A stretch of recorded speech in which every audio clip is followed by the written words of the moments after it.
Praise the lord. ఈరోజు దేవుని వాగ్దానం అపోస్తుల కార్యములు 1వ అధ్యాయము 7వ వచనం.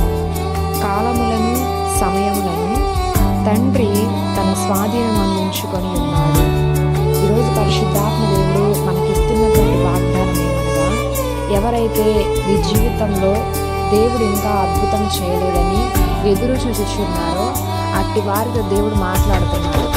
నా వాగ్దానం ఇంకా నెరవేర్చబడలేదు, ఇంకెంతకాలము నేను ఎదురు చూడాలి ఈ కార్యం కొరకు.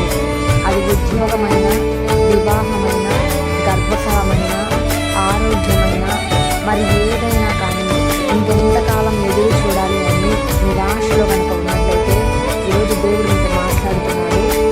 మీ యొక్క వాగ్దానము నెరవేర్చబడడానికి ఒక కాలం ఉన్నది అని ప్రతి ఒక్కరు తెలుసుకోవాలి.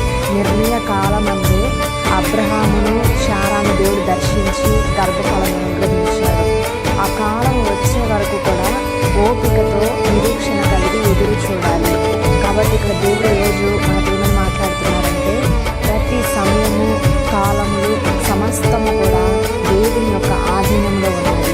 మనము వాటిని తెలుసుకోవడం మన పని కాదు, కానీ మనకిచ్చినటువంటి వాగ్దానం ఏదైతే ఉన్నదో ఆ వాగ్దానమును ఎత్తిపట్టి, ఆ దర్శనమును ఎత్తిపట్టి ప్రార్థన చేసి నిరీక్షణ కలిగి ఎదురు చూడడమే మన బాధ్యత. ఈ నిరీక్షించే విషయంలోనే చాలామంది నిరాశపడుతుంటారు. కొన్నిసార్లు ఇంక దేవుడిని విడిచిపెడదాము అనే పరిస్థితులు కూడా మన జీవితంలో ఎదురవుతుంటాయి. కానీ ఈరోజు దేవుడు మీతో మాట్లాడుతున్నారు.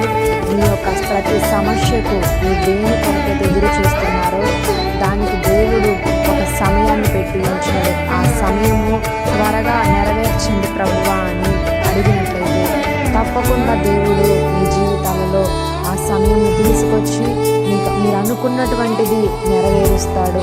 అటువంటి సమయమును పరిశుద్ధాత్మ దేవుడే ఈరోజు మనందరికీ దయచేయును గాక. ఆమేన్.